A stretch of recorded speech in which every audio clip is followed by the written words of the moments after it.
GBS आजार पाण्यामुळे नाही तर चिकन खाल्ल्यामुळे. उपमुख्यमंत्री अजित पवार यांनी आता हा दावा केलाय. कच्चे चिकन खाल्ल्याने जीबीएस आजार याचा प्रादुर्भाव वाढतोय असं अजित पवार यांनी आता म्हटलेलं आहे. खरं तर या संदर्भात पाण्याने या रोगाचा प्रादुर्भाव होता अशी चर्चा सुरू असताना आता चिकन खाल्ल्यामुळे हा आजार होतो असं अजित पवार यांनी प्रतिक्रिया दिली.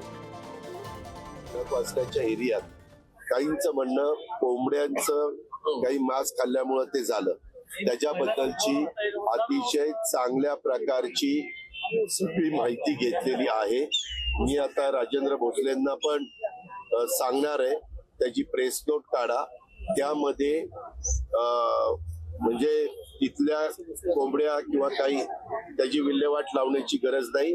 फक्त घेतल्यानंतर ते अन्न पूर्णपणे शिजून घेतलं पाहिजे. डॉक्टरांचंही म्हणणं असं आहे की कच्चं ते राहता कामा नये. कच्चं राहिल्यानंतर हे प्रश्न निर्माण होतात. आता जवळपास आपल्याकडे पेशंटची संख्या बरेच आटोक्यात आलेली आहे.